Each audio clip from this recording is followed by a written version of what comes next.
Yeah, we talk about, having a stopper, one of those starters that comes in, gives us that solid outing, and that was as good as we could ask for. I mean, he just did a great job, I thought, controlling the strike zone with his fastball and moving it around, elevating, and made good pitches. He only got hurt on the one curveball, and it really wasn't that bad of a pitch. But besides that, just controlled counts. What do you have? One walk the whole night, and just kept a nice pace going. And we needed that, obviously. But to be able to go deep, too, for our bullpen. And then Scott and Greg came in and did a great job finishing it up.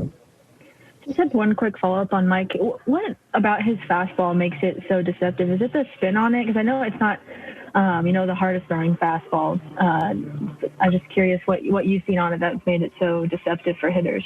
Yeah, I think there's natural deception in his motion combined with extension, combined with good spin. And all of those put together with good location. It's well-located fastballs are always going to play well in this league. And I think he probably pitches at the top of the zone as good as anybody that we have, especially when Duffy's not in that mix. He and Duff both really do a nice job being able to use the top, which then makes the bottom a tough adjustment. So it's moving it around, and that's what veteran pitchers do.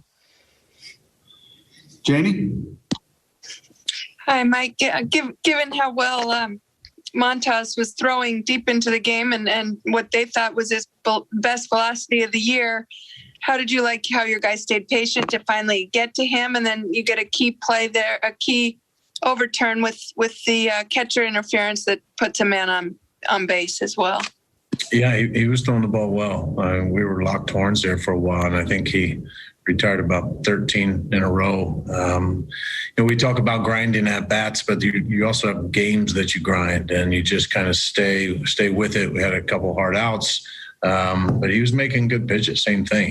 He did have a good fastball today. The ball was moving, had good velocity, and then he found a good slot for the slider that he was getting chased out of the zone. So we had to just try and stay the course until we could find that big hit. And really happy for Doge, Hunter Dozier and Soler both to be impact bats today. We've talked so much about how much we're putting on them, but put those together, we get into situational hitting just like we talked about before the game. And Gutierrez gets the 2 strikes and I was able to put the ball in play. It's not exactly what you're looking for, but it found the right spot and then just gave us a little bit of room. But we were having some tough at-bats from the beginning, and he had good stuff. We're just going to try and stay in games. Pitchers got to keep us there and then stay consistent with that grinding style approach at the plate. Alec?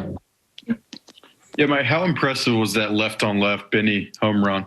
Man, yeah, and that's not an easy park to leave opposite field like that. And tough assignment, but watching his approach and knowing how much work that he has put into that particular swing and being able to stay back, trust himself, and not to have pull power, but just drive the ball into the gaps and then to be rewarded with the ball getting out and giving us just a little more space there. It's a great swing, beautiful swing, and I hope he just stays with that approach. Len?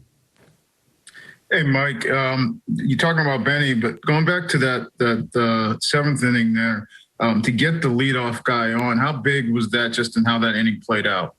Yeah, sets the tone. And as Janie said, the catcher's interference turns into a big play. And, it's just odd how many he's had.